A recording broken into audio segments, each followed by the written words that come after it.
Bonjour tout le monde, mon nom est Alexandra Dionne et je fais partie de l'équipe de SOAM. C'est vraiment un plaisir de vous accueillir aujourd'hui pour cette rencontre qui est, ma foi, complètement unique, qui portera sur l'âme individuelle et l'âme universelle selon les traditions védiques, en compagnie de Pralaji Patrick Bernard. Donc, laissez-moi vous présenter un peu plus d'informations sur l'atelier. En fait, il s'agit d'une exploration des fondements philosophiques de l'existence du principe vital qui anime la matière, ainsi que des moyens d'éveiller les divers niveaux de conscience de notre identité véritable, immatérielle et intemporelle. Avant d'aller plus loin, je voudrais simplement vous présenter Pralaji Patrick Bernard. Donc, thérapeute en chant vibratoire depuis plus de 40 ans, ses œuvres musicales sont appréciées internationalement et ont un effet profond sur le mieux-être des auditeurs. L'ensemble de sa production littéraire et musicale a obtenu de nombreux prix de création artistique à travers le monde. Il est l'auteur de plusieurs ouvrages, dont le Manuel de survie spirituelle que vous pouvez voir à l'écran, et ainsi que l'espoir en l'infini. Ces ouvrages traitent du pouvoir du lâcher-prise, de la conscience spirituelle et de l'influence des sons et de la musique. Il a reçu aussi le nom de Pralaji auprès du maître de la tradition Vaishnava, Sridhar Swami, en 1985 en Inde, qui l'a initié à la science des mantras védiques, à la langue sanskrite et aux anciennes techniques du Bhakti Yoga. Donc, c'est un partage vraiment tout en sagesse védique qui nous attend aujourd'hui. Donc, j'invite Patrick à me rejoindre à l'instant. Patrick, c'est un réel plaisir de t'avoir avec nous aujourd'hui. Bonjour Alexandra, tout l'honneur est pour moi. C'est un vrai bonheur aussi d'être invité dans cette grande célébration de notre âme spirituelle. Oui, définitivement. Puis je crois que ça va être merveilleux, en fait, de pouvoir aussi partager ces sagesses qui ont des millénaires, qui ont touché aussi tant de personnes à travers toutes ces années. Donc, je crois que ça va vraiment bien résonner avec les gens qui sont avec nous en ce moment. Très bien. Puis, pour commencer, en fait, pour faire le premier pont, Patrick, j'aimerais savoir, lorsqu'on fait référence à la tradition védique, si tu me permets peut-être en quelques mots pour que les gens sachent à quoi s'attendre, mais à quoi on fait référence lorsqu'on parle de la tradition védique? Alors, la tradition védique, c'est la tradition du savoir, parce que Veda veut dire savoir. Védique vient de Veda. C'est une tradition qui est millénaire. Elle a été mise par écrit bien avant la tradition hébraïque, évidemment bien avant la tradition latine ou arabe. Et donc, elle a été mise par écrit, les exégètes disent à peu près il y a 5000 ans. Auparavant, c'est une culture qui était orale, parce que les gens avaient une mémoire absolue, une mémoire radicale, et donc les livres étaient inutiles. Ils entendaient quelque chose et ils le retenaient. Il y a 5000 ans, on a changé de cycle. Du Dvapara Yuga, on est tombé dans le Kali Yuga. Et là, la mémoire de l'humanité a diminué. Donc, les livres sont devenus, l'écriture est devenue nécessaire. Et donc, la tradition védique, qui est une tradition de révélation, hein, c'est pas une tradition de compréhension empirique. C'est un processus descendant. C'est pas un processus ascendant, c'est un processus c'est une lumière qui descend sur nous, donc une révélation. Et donc, elle a été mise par écrit dans le langage du sanskrit. Le langage du sanskrit est un langage vibratoire. Les exégètes disent que c'est la matrice du langage. Donc, il y a des racines sanskrites dans beaucoup de langues, pratiquement toutes les langues. En français, on trouve beaucoup de racines sanskrites, du reste. Et donc, c'est un langage vibratoire, intuitif. Chaque mot en sanskrit peut avoir 6 ou 7 définitions différentes selon le contexte. Donc, ça prend vraiment quelqu'un qui a réalisé ce que les équations sanskrites peuvent signifier. C'est pour ça que en général, quand on fait une approche de recherche de la culture sanskrit, on approche des maîtres spirituels, des maîtres en sanskrit, des maîtres dans cette tradition-là pour nous guider, pour nous enseigner. Voilà. Je dirais que le mot Veda ne se limite pas au sanskrit, parce que le mot Veda veut dire savoir. Et tout ce qui nous donne des informations sur notre véritable identité spirituelle est Veda.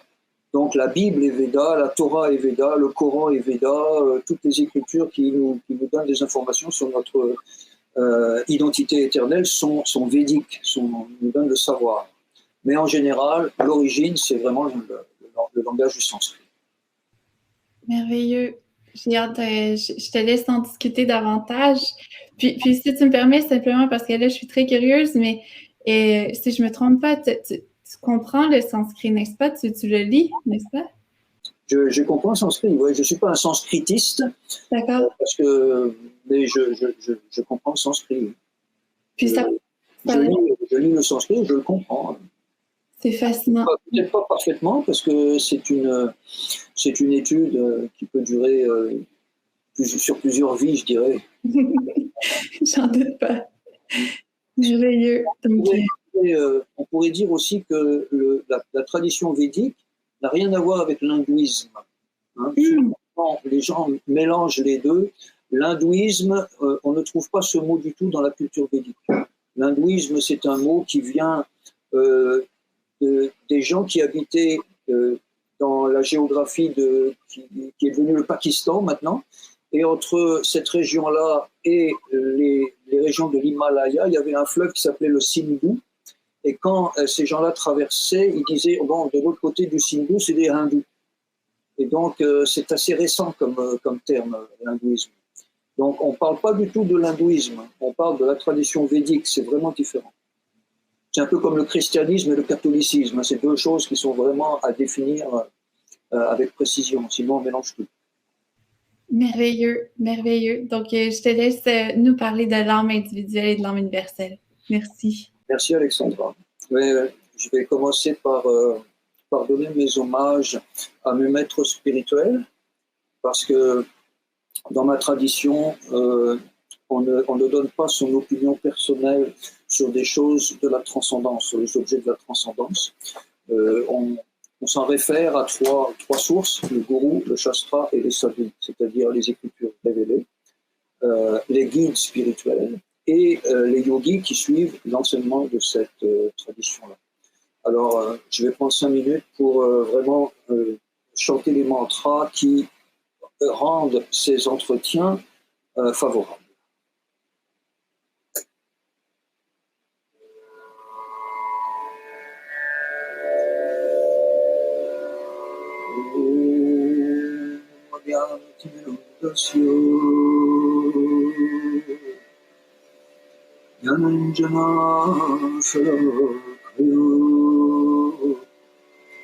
Chakshurmilitam yenam tasmai Shri Gurave Namaha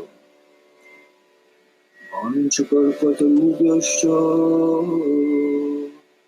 Kripasindhubhya evacha Patitanam pavanebhyo Vaishnavyo Namo Namaha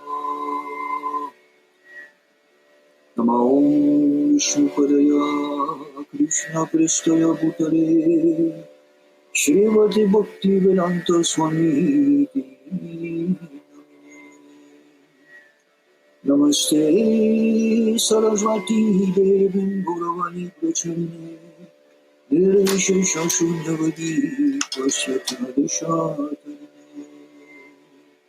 Om Shanti Shanti.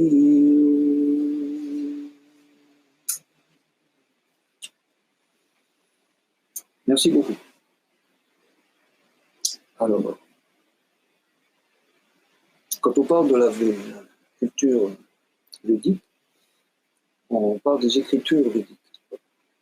Et on a la Brahma Samhita, le Vedanta Sutra, le Srimad Bhagavatam, qui est un commentaire du Vedanta Sutra, les Upanishads, bien sûr les Puranas, le Mahabharata. Et dans le Mahabharata, il y a un chapitre très très important, qui est considéré comme l'essence de toute la culture védique, qui s'appelle la Gita Upanishad, qu'on en appelle plus couramment la Bhagavad Gita. Et dans la Bhagavad Gita, on trouve un verset qui nous parle justement de notre célébration de l'âme. Et ce verset est très original parce qu'il dit, je le cite, « Certains voient l'âme et c'est pour eux une étonnante merveille, une étonnante merveille. Ainsi, également, d'autres en parlent et d'autres encore en entendent parler. Il en est cependant qui, même après en avoir entendu parler, ne peuvent la concevoir. » Donc ça, c'est un verset qui parle d'une conception, d'un concept. Non pas d'une compréhension, mais plutôt d'une conception qui s'enracine à l'intérieur de notre conscience. Et dans la Gita Upanishad, si vous voulez, il y a vraiment, si on cherche la nature de l'âme, on a vraiment des informations qui sont pertinentes, comme par exemple celle-ci. L'âme ne connaît ni la naissance ni la mort. Bon, déjà, ça commence.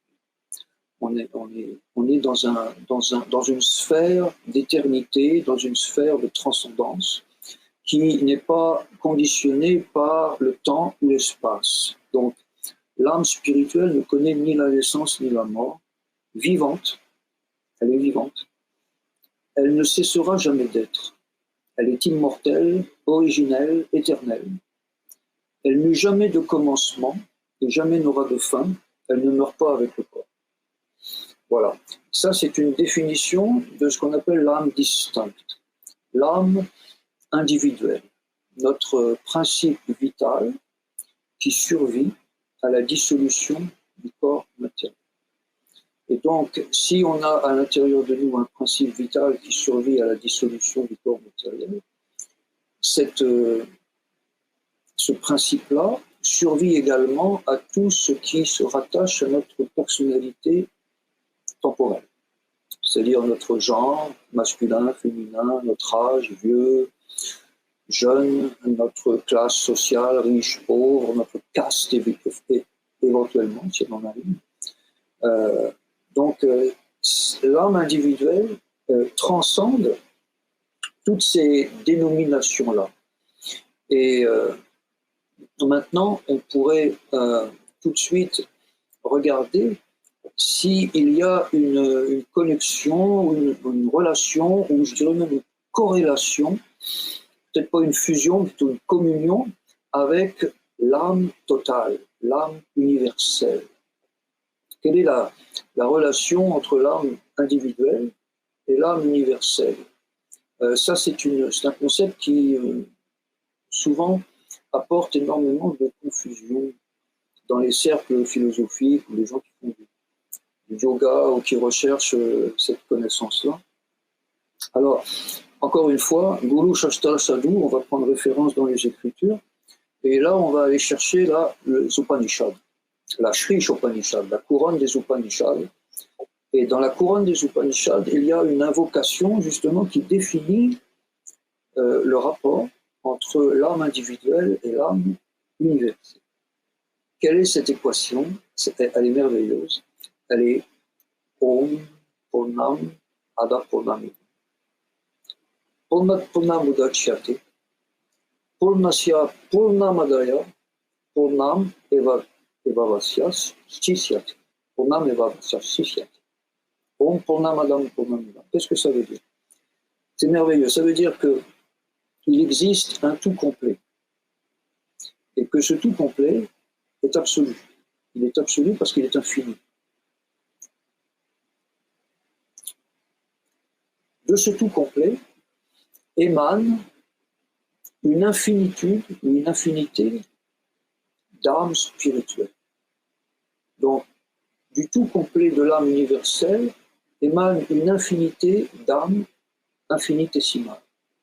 L'âme universelle est infinie, mais de ce tout complet émane une infinité d'âmes infinitésimales, des particules de lumière émanent. Mais bien que des milliers et des milliers d'âmes infinitésimales émanent du tout complet universel, ce tout complet reste tout complet en lui-même. C'est-à-dire que si on retire les pages d'un livre qui est un objet rationnel, un objet objectif, un objet matériel, si on retire des pages, le livre ne sera plus complet. Mais au niveau super subjectif, au niveau du Om Purnamidam Purnamidam, au niveau de la transcendance, l'analogie ne tient plus. C'est comme si on pouvait retirer des pages à l'infini du grand livre du tout complet et que ce grand livre resterait quand même le tout complet. Mais ce qu'il y a de vraiment intéressant dans ce rapport de qualité entre l'âme individuelle et l'âme universelle, c'est que le Om Purnamidam Purnamidam définit une réflexion. Un petit peu comme dans l'Ancien Testament, lorsque l'Ancien Testament dit Dieu a fait l'homme à son image. Dieu, c'est dies en latin, qui veut dire clair, lumière, lumière. Cette personnification de la lumière infinie nous a donné une réflexion d'elle-même. Et puisque on est une réflexion en tant qu'âme individuelle, une réflexion de l'âme universelle, ça signifie quelque part qu'on en a les mêmes qualités. On n'en a pas nécessairement les mêmes quantités, mais on en a les mêmes qualités. Un petit peu comme les rayons du soleil qui émanent du soleil. Il y a des milliers et des milliers de rayons du soleil qui émanent du soleil, mais le soleil reste quand même le soleil. Il n'est pas diminué, même s'il y a des milliers et des millions, une infinitude de rayons de lumière qui émanent de ce centre de lumière. Ce centre de lumière ne diminue jamais. Et les rayons de lumière ont les mêmes qualités que le soleil. La chaleur, la lumière, etc. Ils n'ont pas nécessairement la même quantité, mais ils ont la même qualité. Alors là, on a une définition de ce qui nous rapproche du tout absolu. Et en langage sanskrit, ce concept est un principe. C'est un tattva. C'est un tattva. C'est un principe, mais c'est un principe qui est inconcevable ou impensable pour la raison, le cerveau humain, la logique humaine, etc. C'est quelque chose qui est plus du côté du ressenti, du côté de la révélation intérieure. Ishvara Sarva Bhutanam Hriddeshe Arjuna Tishtati, dit le Gita Upanishad. C'est-à-dire qu'on a quelque chose dans le cœur qui est similaire, qui est en similitude avec l'intelligence suprême du tout complet et absolu. Donc, à l'intérieur de nous, il y a cette présence-là. Et cette présence, qu'est-ce qu'elle fait? Elle dit, Tadami Buddhi Yogantam Yanamam Upayam Tipe. Elle nous donne, quand on est à l'écoute méditative de cette réalité-là, ce qu'elle fait, c'est Tadami Buddhi Yogantam. La Buddhi, Tadami Buddhi. La Buddhi, c'est le Bouddha, c'est la lumière intérieure. Et cette lumière intérieure, elle est illuminée par des intuitions qui remontent du cœur, parce que il y a dans le cœur un aspect, une projection, une réflexion de la divinité totale. Et donc, quand on commence à être à l'écoute de cette réalité-là, eh bien, Dadami Buddhi Yogantam, Yenamam Upayam Tite, elle nous donne des intuitions par lesquelles on peut revenir, espérer revenir. C'est un retournement, c'est pas un retour géographique, c'est un retournement de conscience, revenir vers notre véritable identité. Quelle est-elle? Alors le principe dit Achintya Veda Aveda Tattva. Tattva, c'est le principe.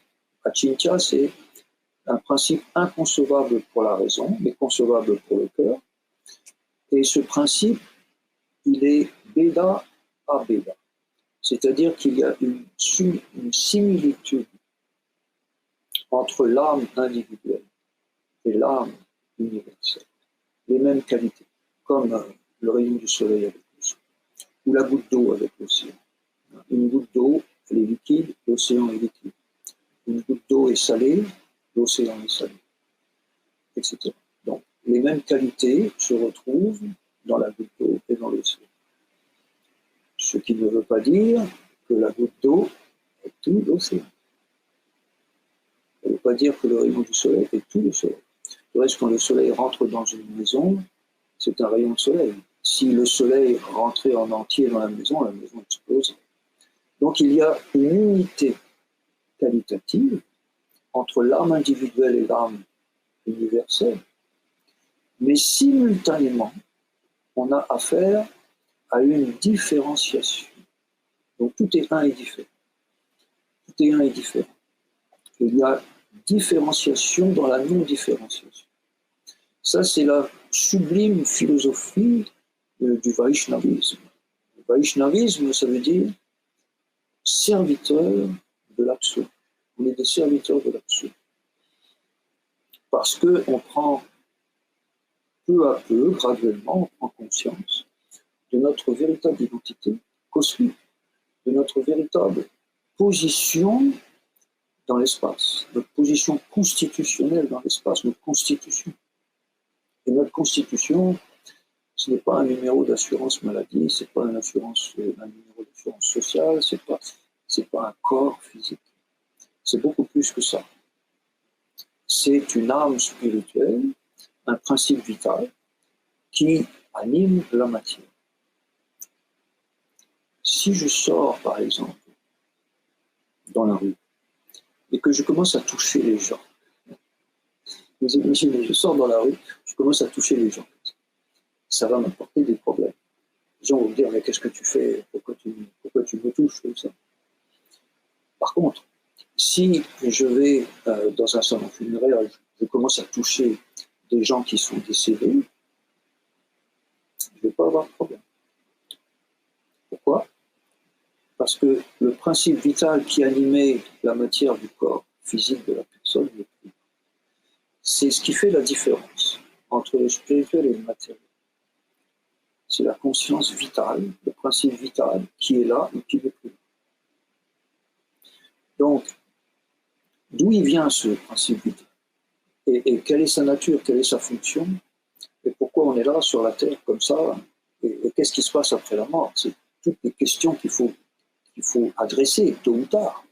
Sinon, on ne sait pas pourquoi on est là sur la planète, on ne sait pas pourquoi on souffre, on ne sait pas pourquoi on est heureux, et on ne sait pas non plus qu'est-ce que la vie, qu'est-ce que la mort, et qu'est-ce qui se passe après le décès, après la mort. Il faudrait savoir tout ça. Parce qu'on vit dans un monde qui est par définition Janma, Mritu, Jara, Vyadhi. Ça, c'est les 4 problèmes de l'existence. La naissance, la vieillesse, la maladie et la mort. On n'en a pas d'autres. On n'a pas 5 problèmes ou 3 problèmes, on en a juste 4. C'est ces choses-là qu'il faut régler graduellement, se rapprocher de cette réalité-là et trouver des solutions pour dépasser ces obstacles-là. Et donc, les Écritures nous disent, ne vous en faites pas, parce que c'est Dehinosmi Nyatade, Ekomaram, Yovaram, Atade Hantara, Dirastatranamiti. Pas besoin de s'en faire, parce qu'on change de corps. La vie de l'âme spirituelle, l'âme individuelle, elle est mouvante, elle est dynamique, elle n'est pas statique. On change de corps. Voilà. Yovaram, Kovaram, Yovaram c'est la jeunesse, Komaram c'est la jeunesse, Jara c'est la vieillesse.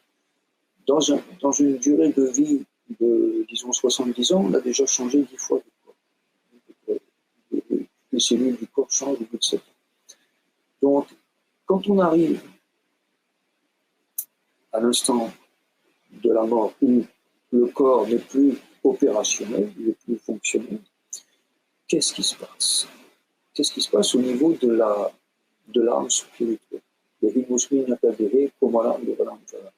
Celui qui a conscience que à l'instant de la mort, l'âme individuelle prend simplement un nouveau corps, celui-là, il est diras. Diras satala namuyati. Ils sont faits pas trop. Il n'y a pas cette angoisse, cette lourde angoisse existentielle qui traîne dans l'espace psychologique de la matérialité absolue. Il est déjà libéré. Il est déjà libéré. Il est déjà réalisé quelque part. Parce qu'il sait que le principe vital qui est lui et qui l'anime, qui anime ses corps, ne fait que changer de dimension. Alors, pour se rapprocher de l'âme universelle, on doit avoir une certaine méthode. Et la Gita Upanishad nous indique en fait qu'est-ce qui se passe au moment de l'évolution de l'âme spirituelle qui quitte un corps de matière. Ramyam Vapis Malambravam Chakchatantikare. Tam Evaiti Kanteya Sadata Bhava Bhavita. À l'instant de la mort, ce qui se passe, c'est que la dernière pensée, la dernière fréquence, la dernière vibration que l'on porte en nous-mêmes dans notre espace psychologique, c'est cette dernière fréquence-là qui va déterminer, qui va conditionner notre vie future, notre changement de dimension. Dans quelle dimension on va se retrouver. Et ce qui est important de comprendre, c'est que à cet instant-là, le dernier moment que l'on a à vivre dans ce corps, on ne peut pas calculer notre pensée, parce qu'on est pris sous le contrôle du temps. Et donc, le calcul qui est fait, c'est que l'addition de toutes les pensées, de toutes les fréquences, de tous les gestes, de toutes les actions, les motivations, les intentions qu'on a eues pendant toute la vie, se synthétise et crée une seule dernière fréquence. Et c'est cette dernière fréquence-là qui va déterminer les conditions de notre évolution dans d'autres dimensions. Donc, la Gita Upanishad, le verset suivant, dit Tesham Satatalutanam Vajatam Yati Purvakam. Donc, tu vas rechercher des moyens qui vont graduellement purifier ta conscience de manière à la libérer de tout ce qui l'encombre. Les embarras, toutes les poussières électromagnétiques qui recouvrent le miroir du mental. Et une fois que ton miroir mental sera plus ou moins nettoyé, ben tu vas pouvoir te voir dans ta divinité, dans ta véritable identité éternelle. Et elle vient d'où cette identité? Les Écritures aussi nous parlent de l'origine de cette âme individuelle. D'après les Écritures védiques, l'âme individuelle est une énergie. Une énergie qui provient d'un courant énergétique de la source énergétique. C'est-à-dire la source énergétique, elle est décrite comme Mahavishnu. Mahavishnu, c'est le grand corps cosmique que les physiciens appellent le grand champ de la cohérence universelle. En physique quantique, même en biologie maintenant, on se rapproche énormément de la métaphysique éternelle. Les physiciens nous parlent souvent comme des métaphysiciens. Ils nous parlent du grand champ de la cohérence universelle parce que ce sont des physiciens. Ils ne vont pas commencer à parler de Mahavishnu, ils vont se faire. Tout le monde va se moquer d'eux. Comme c'est des savants, c'est des scientistes. Ils ont inventé un terme pour la grande cohérence cosmique. Ils appellent ça le grand champ. Mais ce grand champ n'est pas inconscient. Ce grand champ est conscient, sinon il ne serait pas cohérent. Donc, le grand champ de la cohérence, en sanskrit, c'est Mahavishnu. C'est le grand témoin. Vishnu veut dire témoin, celui qui témoigne, parce qu'il est partout. Il y a une omniprésence. Donc, il est dans les éléments, il est dans les éléments grossiers, la terre, l'eau, le feu, l'air et le terre, mais il est aussi dans les éléments subtils. Et c'est ces éléments subtils c'est ce qui porte l'âme individuelle quand elle quitte le corps. Parce que quand l'âme individuelle quitte le corps, elle ne retourne pas nécessairement immédiatement à ses origines, elle continue son voyage par rapport à ses conditions, par rapport à la position de sa conscience. Mais puisqu'elle n'a plus de corps physique, l'âme spirituelle se sert de son corps subtil. On n'a pas juste un corps grossier, mais aussi un corps subtil. Et ce corps subtil, il n'est pas formé comme le corps grossier de muscles, de squelettes, de nerfs, de liquides, de peau. Non, il est formé de trois choses.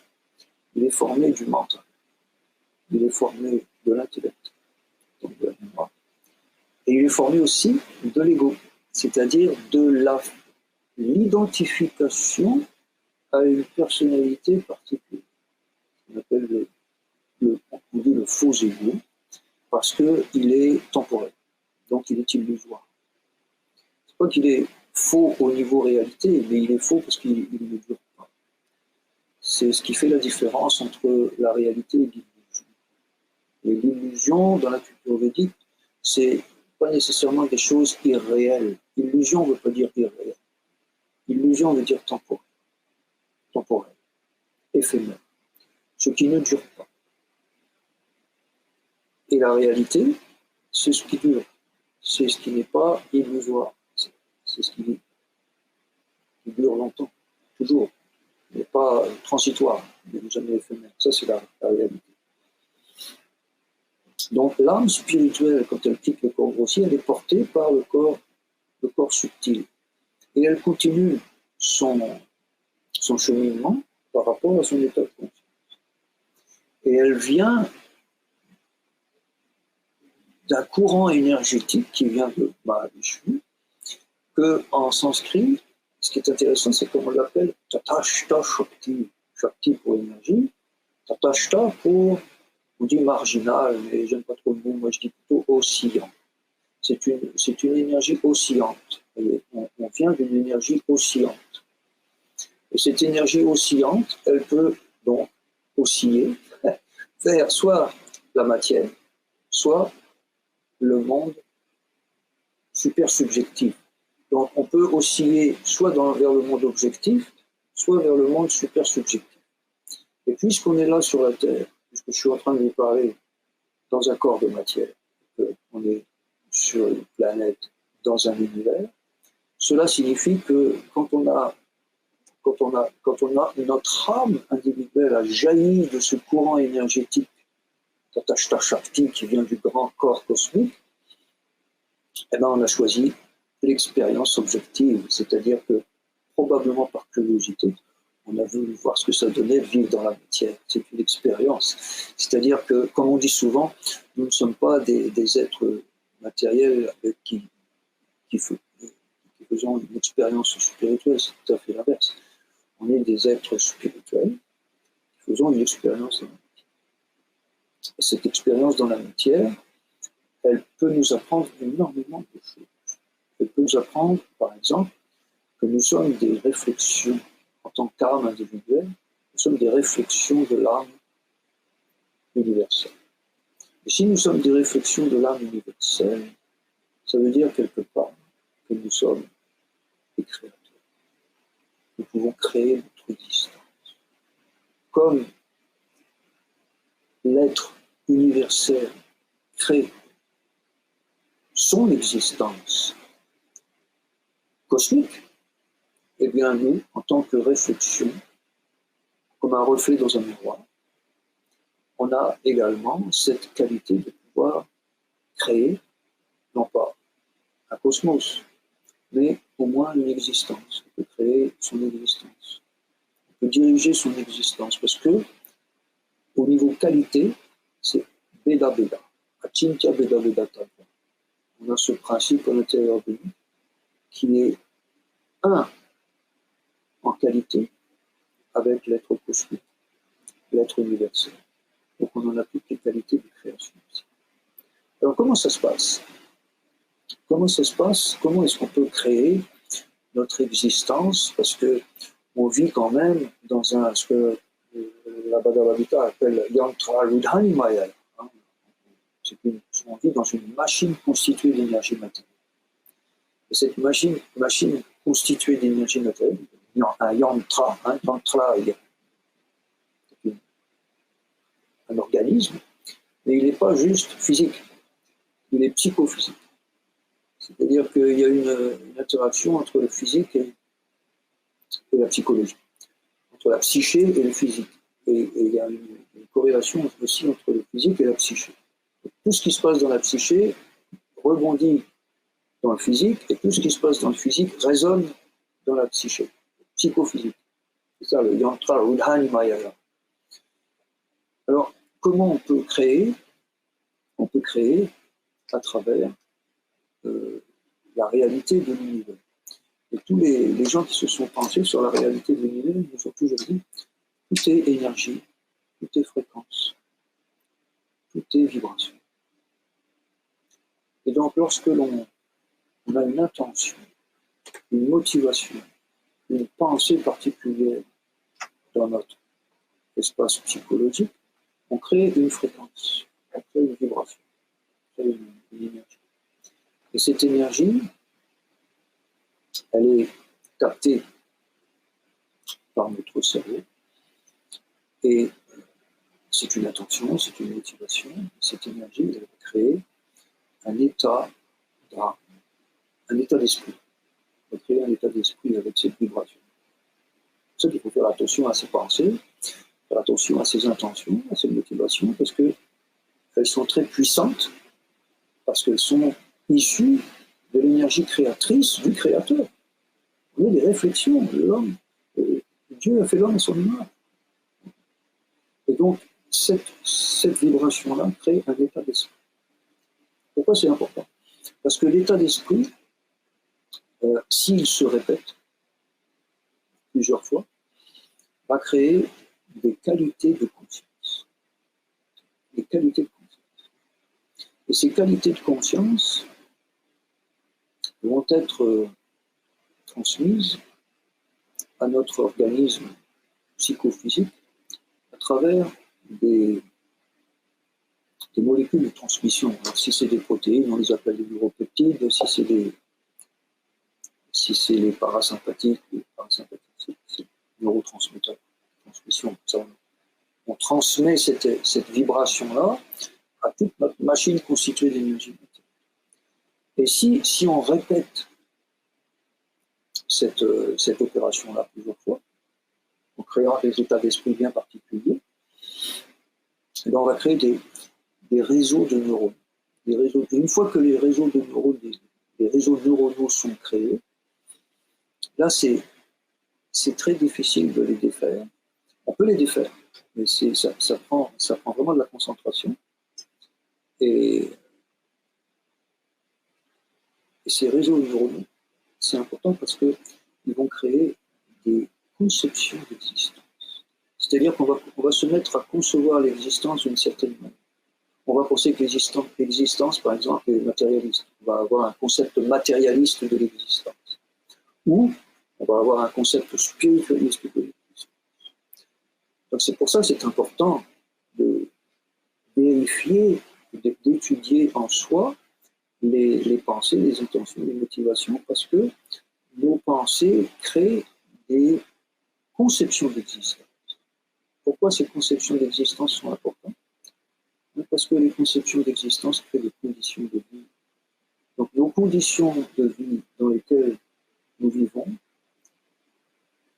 que ça plaise ou pas, ben, on les a créées. Nous les avons créées. Nous créons notre santé, nous créons notre maladie, nous créons nos accidents, nous créons nos séparations, nous créons nos rencontres, nous créons tout. Nous créons nos conditions d'existence. Et ces conditions d'existence sont un cercle vicieux parce que les conditions vont créer des formes de pensée, des formes de motivation, des formes d'intention qui vont créer des vibrations, qui vont créer des états d'esprit, et ça va recommencer. Donc on appelle ça en sanskrit le samsara, le cercle infini des morts et des renaissances. Et un des grands buts de la recherche spirituelle, c'est de couper la bande magnétique de ce cercle de mort et de renaissance. On n'arrête pas de tourner comme un écureuil dans son manège, et plus on va vite, plus on va nulle part. Parce que on reste toujours dans la sphère du temps et de l'espace. Donc, un beau jour, Brahma Jigyasa, l'âme individuelle qui a recherché dans des vies antérieures ou qui a fait des actes de piété, par exemple, elle va développer ce qu'on appelle du Avyata Sukriti, c'est-à-dire une espèce de bonne fortune, une vibration de bonne fortune qui va lui faire rencontrer des éléments, des guides, des écritures, des informations qui vont l'éveiller. Brahma Jigyasa, c'est l'éveil. Et on voit aujourd'hui dans la civilisation la position des gens est de plus en plus difficile parce que le matérialisme apporte énormément de pénurie. Et donc, l'âme individuelle en général de la population dit bon, ben, on a essayé le capitalisme, le matérialisme, on a essayé ça. On voit que le résultat, c'est pas très très joli, c'est pas très très beau. Donc, c'est pour ça qu'il y a un grand réveil spirituel aujourd'hui sur la Terre. Parce que les gens s'aperçoivent que le matérialisme est une voie de garage, c'est une impasse. Parce qu'il manque l'essentiel. Il manque quelque chose d'essentiel.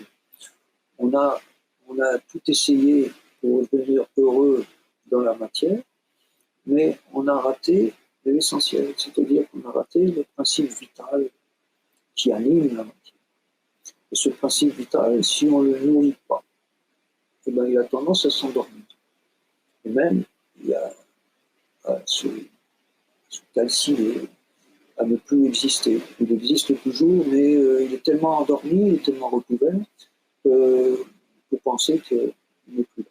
Il est toujours là, mais il est tellement recouvert qu'on n'a plus accès à cette réalité. Donc, c'est pour ça que les sages de la culture védique nous ont trouvé des moyens pour retrouver, renouer l'âme individuelle avec l'âme universelle. C'est ce qu'on appelle le yoga.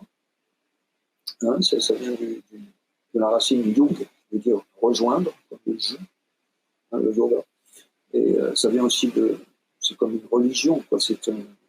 Pas dans le sens religion institutionnelle ou corporative, c'est ce que je veux dire.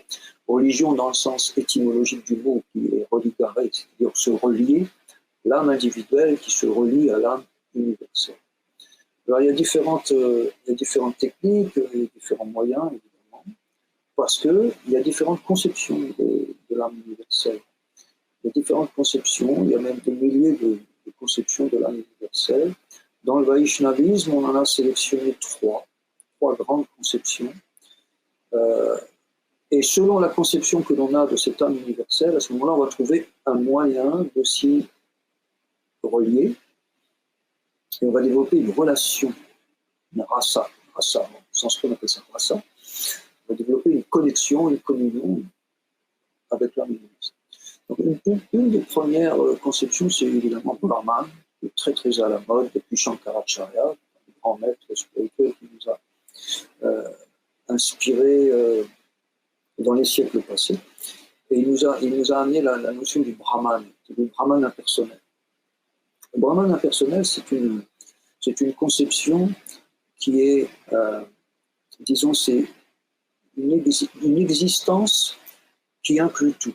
C'est ça, Brahman. Brahman, c'est une existence transcendantale, donc qui transcende le physique, le causal, les émotions, qui touche l'absolu, l'infini. C'est une conception d'existence qui inclut tout, c'est Brahman. C'est comme une masse de conscience impersonnelle où il n'y aurait ni nom, ni forme, ni attribut, ni qualité. Brahman. Et une autre conception qui est, disons, plus développée, plus dynamique,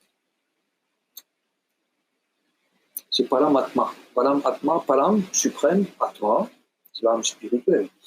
Param Atma, l'âme spirituelle. Donc cette âme spirituelle, c'est comme une projection de l'âme universelle, mais dans une conscience qui imprègne tout. Et si Brahman est une existence qui inclut tout, Paramatma serait comme une conscience qui imprègne tout. Donc ça, c'est formidable, parce que si ça imprègne tout, ça imprègne vraiment tout. On a même dans la tradition védique le concept de Anuvada. Anusvada, c'est l'atome. C'est même l'électron dans l'atome. Et cette conscience divine, cette conscience infinie, cette conscience absolue, elle imprègne tous les atomes. Et elle est même entre les atomes. Dans ce grand champ de cohérence universelle entre les atomes, elle est là, elle est présente. Et donc elle est dans le cœur de tous les êtres vivants. Les êtres vivants ne se limitent pas aux êtres humains, mais dans le cœur des animaux aussi.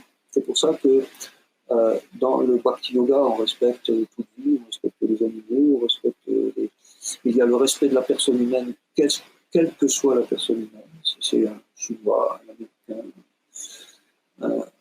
un extraterrestre ou un intraterrestre, c'est aucune importance. On a le Sama Darshana, Sama Pandita Darshana, une vision égale, parce qu'on voit l'âme spirituelle à l'intérieur de cet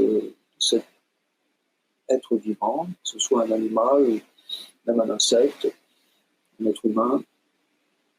On a la vision de l'âme spirituelle qui anime le corps. Samadarshina. Pandita Samadarshina. Quelle que soit la forme externe de l'être vivant, le Bhakti Yogi essaye de percevoir et de détecter à l'intérieur Param Atma, c'est-à-dire cette conscience qui imprègne. Donc on a Brahman, on a Paramatma, et éventuellement on va avoir Bhagavan, le concept de Bhagavan, le Bhagavan Sri Krishna, c'est-à-dire la personnification super exaltée du divin. Supreme Personality of God. La personnification suprême de la divinité. Et ça, c'est intéressant, parce que là, on est vraiment dans l'infini.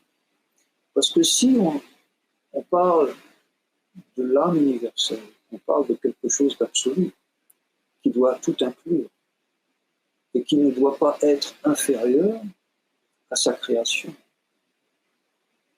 et qui ne doit pas non plus être séparé de sa création. C'est pas que l'âme universelle est là quelque part dans le fond des galaxies, puis nous on est là perdus sur le fond, quelque part dans l'univers, en tant qu'âme distincte. Non, c'est pas ça du tout. C'est comme en physique quantique. C'est que tout est interdépendant et interrelié. Et donc, si l'infini serait limité à une conception impersonnelle ou omniprésente de la réalité, il lui manquerait quelque chose.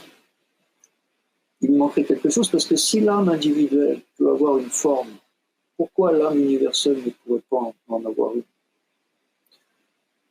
Ça n'empêche pas qu'il soit quand même, cette âme universelle soit quand même le sans forme. Il reste quand même le sans forme. Parce qu'il est le sans forme matérielle. Sa forme n'est pas du tout matérielle. Sa forme est super subjective. Sa forme est super subjective. C'est-à-dire que sa forme, elle va s'adapter à la manière dont l'âme individuelle peut la concevoir.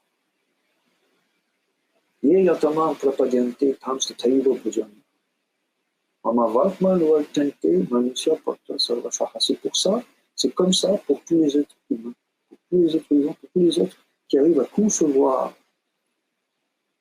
une réalité transcendantale.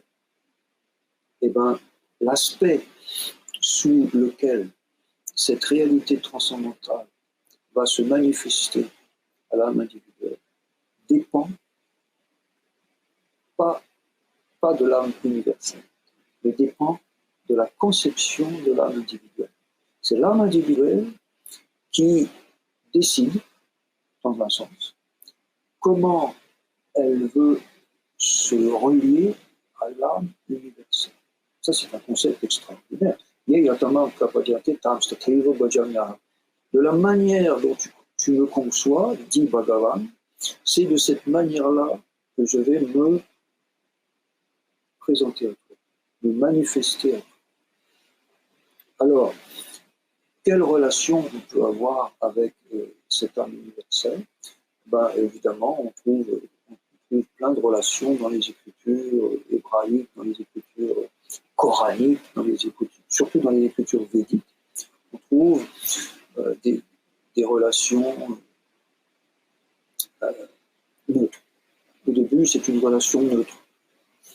On a une relation avec l'âme universelle, mais elle est neutre. Elle n'a pas nécessairement d'activité, d'agissement, d'attribut, de qualité. Une relation neutre. Et plus on désire avoir une relation de proximité, plus on se rapproche. On peut avoir une relation. Hein, la première relation neutre s'appelle Shanta, Shantaras, donc la relation paisible. Et puis il y a un désir de se rapprocher, puis on peut avoir Dasyaras. Dasyaras qui est une relation de maître à disciple. On conçoit que l'âme universelle est comme notre grand maître. Et nous, on est au service de ce maître-là. Dasya. Dasya veut dire service. C'est-à-dire, service, ce n'est pas une servitude, c'est une incorporation de notre désir dans l'universel. Ce n'est pas du tout une servitude obligatoire. Rien n'est obligé. Et puis, à force de servir, on veut se rapprocher un petit peu plus, on peut avoir Sakyaras. Sakyaras, c'est intéressant, c'est que l'âme universelle devient notre ami, notre véritable ami. On rentre en amitié, c'est-à-dire l'âme individuelle rentre en amitié avec l'âme universelle. Elle considère l'âme universelle presque comme son égal, comme son ami. On voyage ensemble, elle est toujours là, c'est une présence. Hein, parce qu'à travers son aspect, sa projection de Paramatma, c'est une conscience qui imprègne tout. Donc notre ami, il peut être toujours présent, il est toujours disponible. Et c'est comme ça aussi un peu dans le monde matériel. Des fois, on a des gens qui sont au service des grandes familles, mais au bout de certaines décennies, le domestique devient l'ami. Et puis, l'âme individuelle peut avoir aussi une relation encore plus proche, une relation plus de proximité en devenant, en créant, en fait, un concept de relation familiale. Un peu comme Jésus avec son père. Hein, Jésus parle toujours mon père, mon père, mon père. Donc ça, c'est une relation familiale. C'était déjà une révolution par rapport à la Torah d'avant le Christ. Et il s'est fait beaucoup critiquer. Pourquoi tu appelles Dieu le Père? Parce que c'était déjà une relation très, très intime avec le Père. Mais l'âme universelle, elle est infinie. Et donc, ça peut lui plaire d'être le Père de tous les êtres vivants. Le Père qui donne la semence, les Écritures. Mais il y a aussi quelque chose de plus confidentiel, c'est que l'âme universelle, par moment, selon sa volonté, elle aime bien être aussi le Fils. Parce que quand elle est le Fils, elle reçoit, et même elle dépend, des conseils, et des présents, et des services que lui donne l'âme individuelle. Et là, l'âme universelle, elle est heureuse avec ça, parce qu'elle n'est pas juste le Père qui donne la création. Elle se met dans une position plus humble. Elle perd un peu sa grande majesté, sa grande révérence, sa grande grandeur divinité. Et elle se rapproche de nous, elle se rapproche de notre cœur, elle se rapproche de notre amour, elle se rapproche de notre dévouement. Et là, la relation devient beaucoup plus intime, oui, beaucoup plus intime. Et cette relation, elle peut devenir encore plus intime, elle peut devenir conjugale. On le voit dans l'Ancien Testament, si on lit par exemple le Cantique des Cantiques, c'est une relation amoureuse. C'est plus une relation de divinité où l'âme individuelle est écrasée devant la grandeur majestueuse de l'âme universelle. C'est ça. C'est le Cantique des Cantiques, c'est une relation d'amour. On le trouve dans les bergères qui, dans les divertissements du Vedanta Sutra, dans le commentaire du Srimad Bhagavatam, on voit qu'il y a des âmes individuelles qui prennent la position de bergère et qui tombent amoureuses de l'âme universelle qui, elle, prend la position de l'amant suprême. Et cet amant suprême, il est la personnification du charme, de la beauté et du dévouement absolu.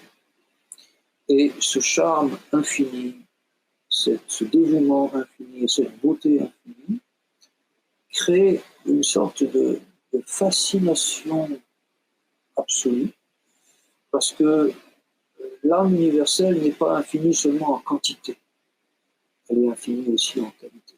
Donc sa beauté est infinie, sa connaissance est infinie, sa conscience est infinie, sa richesse est infinie, sa puissance est infinie. C'est pas juste une infinité de distance ou de quantité, c'est une infinité de qualité.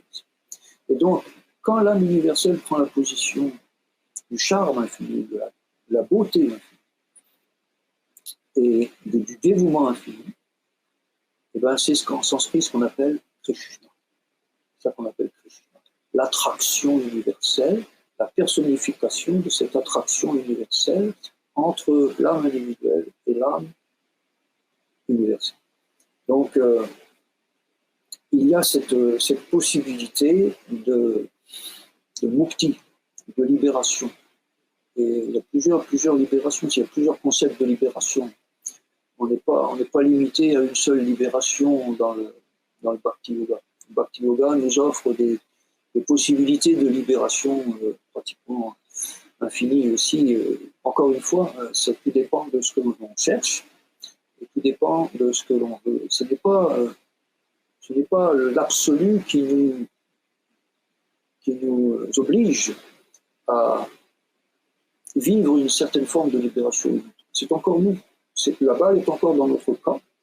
Et si nous désirons une libération ou une autre, l'absolu va nous la donner si nous sommes éligibles, bien sûr, à cette libération. Par exemple, il y a la libération, ça s'appelle Salokya Mukti. Mukti pour libération, Loka pour sphère. On peut se retrouver dans la même sphère. L'âme individuelle et l'âme universelle peut se retrouver dans Salokya Mukti, dans la même sphère d'existence. Une autre libération, c'est Sarupya Mukti, c'est la libération avec la même forme. Et encore une fois, ce n'est pas une forme comme on connaît, là, ce n'est pas une forme matérielle, c'est une forme infinie. C'est une forme qui est un sans forme. C'est une forme infinie. Donc, c'est une Rupya, Sarupya Mukti, c'est une libération dans la forme infinie. Dans la même forme que l'âme individuelle a la même forme infinie que l'âme universelle. On ne peut pas voir la différence entre les deux. Mais en même temps, il y a une distinction, une différenciation, ce qui permet une relation. Parce que pour avoir une relation, il faut être deux. Si on est un, on ne peut pas avoir une relation. Tout est pris en un. Donc le un, par une volonté de bonheur, en fait, par une volonté de plaisir, par une volonté de divertissement, se transforme en deux. Et là, il y a une autre forme de libération, c'est Shashti. Shashti, c'est la même opulence, les mêmes pouvoirs. L'âme individuelle peut avoir les mêmes pouvoirs que l'âme universelle. Shashti. Une quatrième libération, c'est Samipya Mukti. Samipya Mukti, c'est qu'on rentre en relation personnelle avec l'âme universelle. Une relation personnelle. Ça devient ça devient notre ami. Et puis, une cinquième libération qui n'est pas très considérée dans le Bhakti Yoga, c'est Sayuja. Sayuja, c'est la libération dans laquelle l'âme individuelle va se fondre. Elle se fond dans l'âme universelle. Et là, de là, c'est comme un suicide, c'est un peu le nirvana. C'est le suicide spirituel parce qu'on perd son individualité. Pas pour toujours, mais l'individualité reste endormie parce qu'elle est fondue dans l'âme universelle. Sayuja. Il y a deux sortes de Sayuja Mukti. Il y a Sayuja, Brahman Sayuja, où là on se fond vraiment dans l'aspect impersonnel. Brahma Jyoti, dans la lumière impersonnelle qui rayonne dans le grand champ de la cohérence cosmique. Mais aussi, il y a Ishvara Sayuja. Ishvara Sayuja, c'est plus intéressant, c'est qu'on se fond dans le corps de la divinité. On fait partie du corps de la divinité. Vous pouvez imaginer l'extase et la sérénité, parce que le corps de la divinité n'est que bienveillance, n'est que sérénité, n'est que extase. C'est ça qu'on cherche, finalement, dans la quête de cette relation retrouvée entre l'âme individuelle et l'âme universelle. Et il y a des moyens, et les moyens qui sont donnés dans les écritures védiques, on va peut-être finir avec ça parce qu'on me dit de ne pas dépasser les 45 minutes. Je ne sais pas où j'en suis. J'ai un problème de temps et d'espace. Mais on va finir avec les moyens qu'on appelle Abhideya. Abhideya, c'est les moyens pour retrouver cette relation. Et ce qui est intéressant dans les écritures védiques, c'est que les moyens ne sont pas toujours les mêmes. Les moyens sont adaptés. Ils sont adaptés à l'âge que nous traversons. Et dans la cosmologie védique, il y a 4 grands âges, comme des saisons, en fait, qui durent des milliers d'années. Il y a Satya Yuga, Dvapara Yuga, Treta Yuga, Dvapara Yuga, Kali Yuga. C'est 4 grands âges. Et dans le Satya Yuga, la durée de la vie est immense. On vit des centaines de milliers d'années. Donc, le moyen de réalisation, c'est dhyana, la méditation, mais la vraie méditation, pas la méditation qui est simplement une libération du mental. C'est la vraie dhyana. C'est juste avant le samadhi. Juste entre dharana, la concentration, et samadhi, l'absorption, il y a le dhyana. Dans l'Astanga Yoga, il y a le dhyana, la vraie méditation. Dans un autre âge, Treta Yuga, c'est l'adoration dans les temples. Dans le Dvapara Yuga, c'est l'adoration dans les grands sacrifices. Et là, en ce moment, l'âge que l'on traverse, ça s'appelle le Kali Yuga. Le Kali Yuga, c'est comme l'hiver. Hein, c'est comme l'hiver de la cosmogonie. C'est un âge difficile. C'est un âge d'hypocrisie, Kali Yuga, c'est l'âge d'hypocrisie et de querelle. C'est l'âge de conflit, c'est l'âge de fer. C'est un âge où les conditions de vie sont particulièrement hostiles. Hein? On le voit de plus en plus. Plus le Kali Yuga se développe, plus les conditions de vie deviennent hostiles. On commence à parler de pénurie alimentaire, de plus en plus de guerres, de conflits, des hypocrisies. On nous attaque à coups d'injections, etc., etc. Donc, le moyen de réalisation spirituelle pour retrouver sa relation avec l'âme universelle va être beaucoup plus facile. Il va être adapté à ces difficultés d'existence. Et donc, ce qu'on appelle le Yuga Dharma, c'est-à-dire le moyen de réalisation spirituelle adapté au Yuga, c'est-à-dire à l'âge que l'on traverse. Dans le Kali Yuga, c'est le son. C'est pour ça que ça m'a intéressé, moi qui suis musicien depuis ma tendre enfance. J'ai dit, on peut chanter, on peut faire de la musique, on peut créer des vibrations sonores et les transformer en moyens de réalisation du soi. Et les moyens qui nous sont donnés, évidemment, c'est les mantras, donc la libération des mentales. Mantra veut dire libération des mentales. Et à travers ces mantras, il y a des mantras spécifiques qui sont composés du Harinama. Harinama, c'est le nom de l'âme universelle. Le nom de l'âme universelle dans toutes les traditions. La formule, c'est Harinama, Harinama, Harinama, Eva Kevalam, Kevalam, Kalo Nastiva, Nastiva, Gati Alanyata. On peut atteindre la destination suprême, le Gati Alanyata, la destination suprême qui nous attend, à travers le Harinama, à travers la vibration sonore spirituelle des noms qui définissent la divinité selon la manière dont on la conçoit. Voilà. Alors, c'est pour ça que, en fait, j'encourage beaucoup, maintenant c'est devenu comme une tendance, on peut dire une mode, mais c'est une tendance, il y a beaucoup de gens qui chantent des mantras. Moi, quand j'ai commencé à chanter des mantras en Occident, personne ne le faisait, mais aujourd'hui c'est fantastique, c'est devenu vraiment une tendance. Mais je dirais une chose, il ne faut pas s'arrêter à la vibration sonore externe, parce que la vibration sonore externe n'est pas le nom de l'âme universelle. Hein? La vibration sonore spirituelle, elle est Shabdabrahma. Elle n'est pas perceptible par les perceptions sensorielles. Donc ce que l'on entend, c'est une forme externe, ce n'est pas vraiment le nom du mantra, ce n'est pas vraiment la force du mantra. Ce qu'il faut faire, quand on chante des mantras, c'est qu'il faut aller puiser à l'intérieur de sa conscience, il faut aller détecter la conception du mantra, c'est-à-dire qu'est-ce que le mantra signifie en profondeur. Et quand on a la conception interne, la forme interne du mantra, à ce moment-là, on a quelque chose qui se révèle à l'intérieur de nous, et ça, c'est la vie privée. Ça, c'est quelque chose qu'on ne va pas crier sur les toits, parce que c'est très précieux, c'est très intime, c'est quelque chose qui se révèle à l'intérieur de notre cœur et qui définit la relation éternelle que l'on va avoir, nous, en tant qu'âme individuelle, que l'on va avoir avec la divinité. Namaste. Je salue en vous la divinité. Donc, merci vraiment beaucoup, vraiment beaucoup. Puis pour faire un pont justement sur le point où est-ce que vous étiez, je me demandais, vous parliez à la toute fin des mantras justement, puis le fait d'aller le chercher à l'intérieur de soi.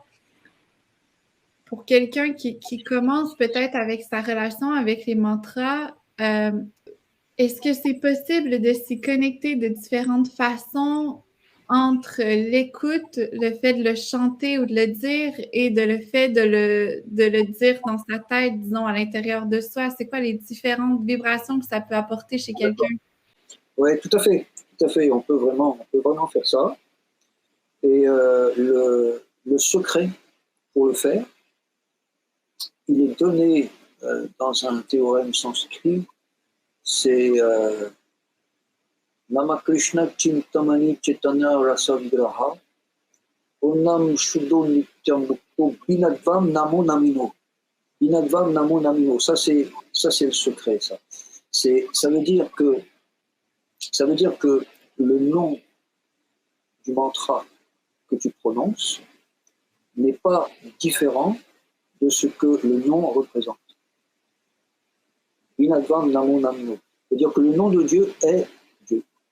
Le nom de l'absolu est l'absolu. Le nom de l'infini est l'infini.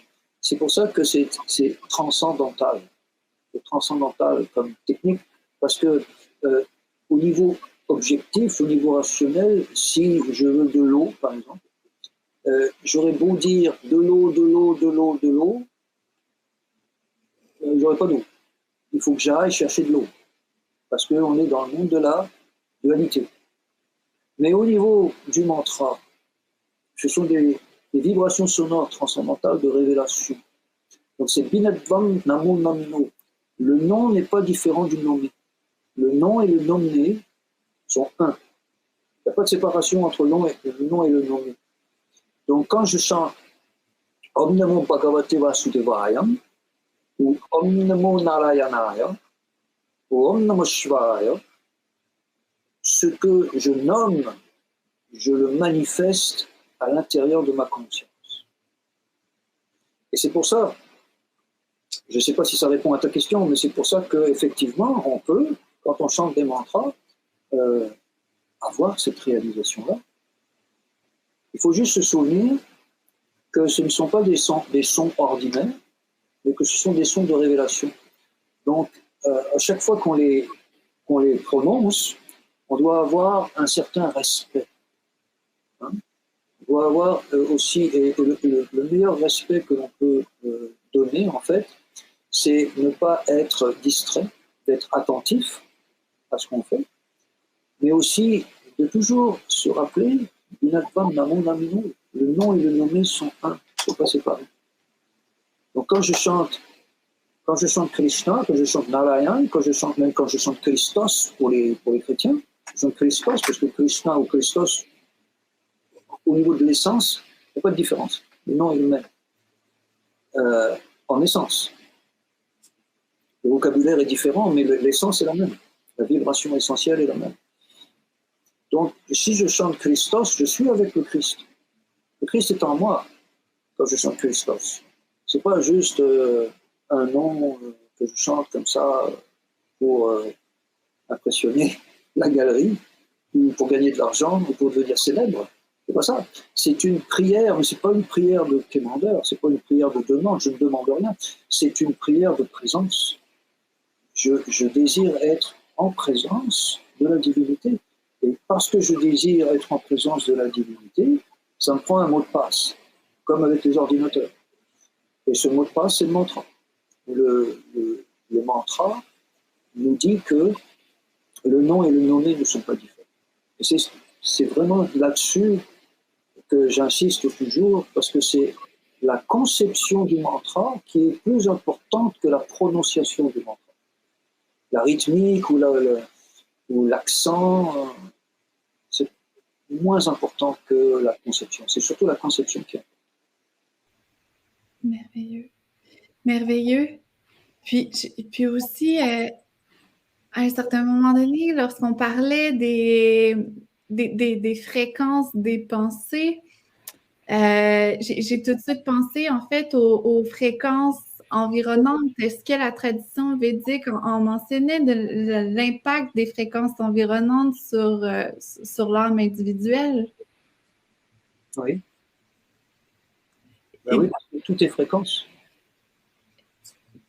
Exact. Puis de nos jours, avec tous les réseaux électromagnétiques, comment quelqu'un peut prendre soin des fréquences environnantes sans aller peut-être dans des caves en Inde ou des choses comme ça? Comment c'est possible j'ai envie de dire protéger, je ne sais pas si c'est le bon terme, mais de prendre soin de son énergie de cette façon-là? Il est certain que, d'après les études épidémiologiques, c'est-à-dire les études des grandes épidémies qui ont eu lieu sur la Terre depuis l'électrification de la civilisation, c'est-à-dire depuis le début de la révolution industrielle, la première révolution industrielle avec le télégraphe, il y a eu une épidémie. Et à chaque fois qu'on a installé sur la planète un système électrique particulier, il y a eu des épidémies. Et les épidémies proviennent de l'électrification des systèmes magnétiques, électriques et surtout électromagnétiques. C'est pour ça que, je ne veux pas en parler trop, mais depuis 2 ans, on essaye de cacher l'épidémie de la 5G sous des fausses pandémies de virus. Parce qu'en fait, la véritable épidémie, elle vient de les tours de 5G qui sont extrêmement dangereuses au niveau électromagnétique. C'est pour ça que les gens sont malades. Mais bon, on n'entendra pas ça à Radio-Canada, ça c'est sûr. C'est des études que l'on peut faire. Je recommande The Invisible Rainbow, qui est un livre extraordinaire qui explique en détail pourquoi, à chaque fois qu'il y a une électrification du système social, ça très des pandémies. Les pandémies viennent du côté toxique des vibrations électromagnétiques. Donc comment se protéger? Comment se protéger? On peut se protéger par justement des vibrations sonores, parce que tout est fréquence, tout est énergie, tout est vibration. Donc si on garde à l'intérieur de nous une vibration très haute au niveau conscience, on va créer comme une espèce de, on appelle ça l'armure divine, on appelle ça l'armure divine, hein, le Narayan Kavacha. Dans la culture védique, c'est Narayan Kavacha. C'est l'armure de Dieu. C'est l'armure de Dieu, on s'entoure en fait de vibrations transcendantales en chantant les noms de Dieu, en chantant les mantras qui sont composés des noms de la divinité. Il y a 3 manières de le faire au niveau de la protection. Vaikari, Pamshu et Manashika, c'est ça. Vaikari, c'est on le chante à haute voix, un peu comme dans les kirtans. Dans les kirtans, c'est un endroit où on est essentiellement protégé, les kirtans. Même si on est criblé de vibrations électromagnétiques, si on est dans un kirtan, on est dans une bulle de protection, on est dans une bulle de lumière, une bulle de vibration lumineuse. On est protégé parce qu'on est dans un kirtan. Donc c'est ça, c'est Vaikari Japa. Vaikari Japa, c'est quand on japa, on fait une éjaculation vibratoire, mais à haute voix. Vaikari. On ne peut pas le faire tout le temps parce que ça peut déranger. Hein, si on est, par exemple, on va je sais pas moi, dans un magasin ou à la banque, dans un lieu public, en tout cas, on ne peut pas se mettre à chanter comme ça. Peut-être que les gens disent qu'est-ce que oui. Alors, il y a d'autres techniques qui sont ou Pamshu. Pamshu, c'est un petit murmure. On murmure simplement et même la personne à côté, elle ne l'entend pas. On le chante juste pour nous. Et le plus fort de tout, c'est Manashika. Manashika, mana, le mental. Hein, on voit la racine sanskrit. Mana, mind, mental. Et Manashika, c'est qu'on chante l'armure de Dieu, le Narayan Kavacha, on le chante, mais à l'intérieur de notre mental. Et qu'il n'y a aucun son qui sort, mais on est protégé, on est vibratoirement lumineux, parce qu'on reste dans la vibration de ce Kavacha. Kavacha, ça veut dire protection. Voilà. Parce que pouvez-vous juste expliquer qu'est-ce que Kirtan, peut-être pour ceux qui ne le savent pas? Kirtan? Oui. Ouais, Kirtan, c'est le chant congrégationnel des saints noms de Dieu. Normalement, un Kirtan, c'est ça, par définition. Chant congrégationnel des saints noms du Seigneur. Les saints noms, c'est-à-dire la vibration sonore spirituelle, qui est chantée en congrégation. Et ça, c'est très très important parce que c'est un élément qui peut nous apporter énormément de bienfaits. Ça commence par Shraddha, la foi, qui n'est pas une croyance. La foi, elle est une substance. C'est-à-dire que c'est une énergie c'est une énergie substantielle que l'on construit à l'intérieur de soi. Pas une croyance. On peut changer de croyance. Mais quand on a la foi, on ne change pas de foi. On a toujours la même foi. C'est pas une foi religieuse, c'est une certitude à l'intérieur. Et cette foi, cette Shraddha, nous emmène vers Sadhu Sangha. Sadhu Sangha, c'est la congrégation des sadhus. Et quand on est en congrégation des sadhus, comme ça, on est puissant, on est fort. Une petite baguette de bois, elle est facile à casser. Mais une centaine de baguettes de bois ensemble, c'est beaucoup plus difficile à briser. Donc, Sadhu Sangha, le kirtan en congrégation, ça nous protège. Et c'est ça, un kirtan, c'est une communion. C'est plus une communion qu'une fusion, parce qu'on reste en relation, donc on ne perd pas son individualité. L'âme universelle ne perd pas non plus la sienne. Hein, Nityo Nityonam Chetana Chetananam. On est en relation, mais à travers la vibration sonore spirituelle. Parce qu'on a conscience, encore une fois, que le nom et le nommé ne sont pas différents l'un de l'autre.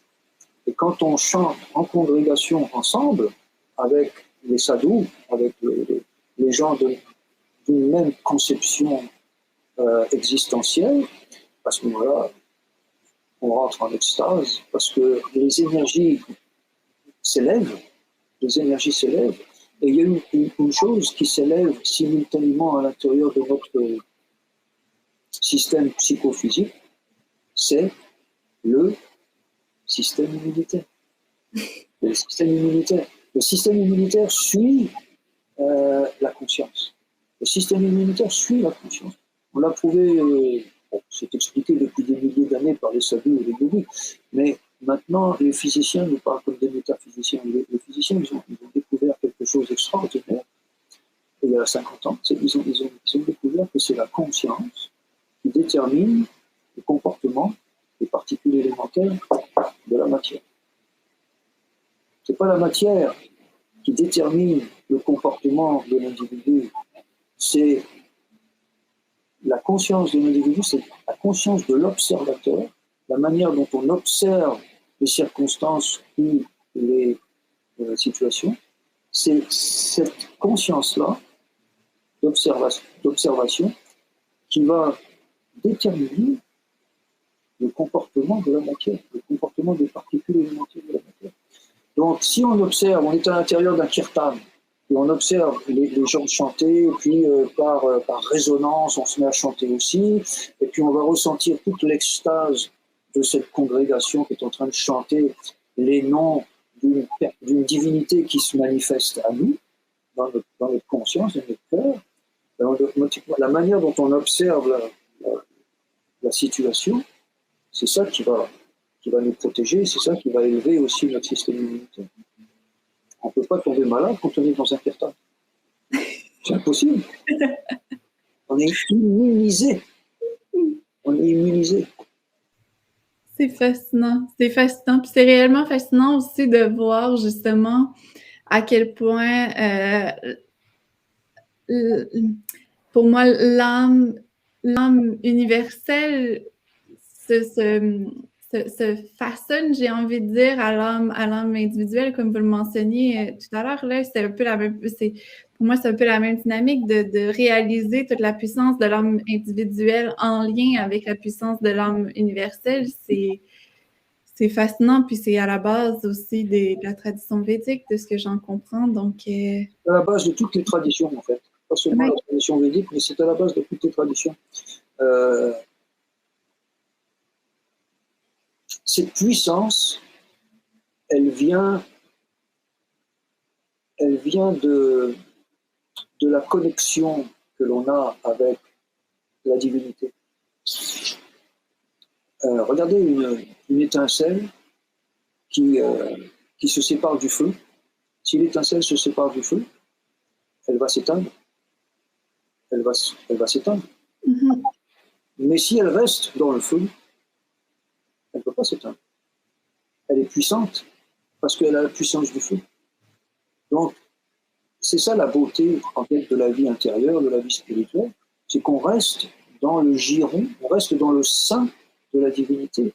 C'est ça qui crée notre protection, notre pouvoir. Une goutte d'eau qui se sépare de l'océan, elle va s'évaporer. Elle va s'évaporer très vite. Mais si elle reste dans l'océan, personne ne peut l'évaporer. Elle est protégée par l'océan. Donc c'est ça la vie spirituelle en fait, c'est de trouver un moyen de toujours rester en contact avec la divinité. Une branche qui se sépare du tronc d'un arbre, elle va sécher, on va la brûler. Mais si elle reste accrochée à l'arbre, au tronc de l'arbre, elle va être nourrie par la sève. Et si on reste unis, non séparés, si on reste en union avec l'arbre cosmique, automatiquement la sève spirituelle va continuer à nous nourrir. C'est la nourriture de l'âme. C'est magnifique et on va le ressentir aussi. C'est merveilleux. Un grand merci, Prahlad-ji. Vraiment. Voilà. Merci de m'avoir invité. C'est très important, la célébration de l'âme. Très important aujourd'hui. Je peux te dire pourquoi. Oui. Parce que dans les prophéties, par exemple, les prophéties de Rudolf Steiner, qui est un grand transcendentaliste du XVIIIe siècle, XIXe siècle. Rudolf Steiner a prophétisé que dans l'avenir, alors c'était en 1930, là on est en 2022, donc c'est devenu le présent, son avenir est devenu notre présent. Il a prophétisé plusieurs fois, et il n'est pas le seul, que un système de politique, un système politique va trouver un moyen médical à travers des injections pour supprimer l'idée de l'âme. Parce que quelqu'un qui est conscient de son âme spirituelle, il se réapproprie son pouvoir de souveraineté individuelle. Et donc, c'est beaucoup plus difficile pour les gens qui veulent le contrôler de le maîtriser, parce qu'il a son pouvoir spirituel. Et il est autonome. Il est autonome. Il est conscient de son âme. Donc, ce qu'ils veulent, on appelle ça le Forum économique mondial, on appelle ça le Nouvel Ordre mondial, on appelle la Kabbale, différents noms. Mais il y a une volonté d'un groupe politique qui veut supprimer l'idée de l'âme et qui veut faire passer la conception spirituelle comme une maladie mentale.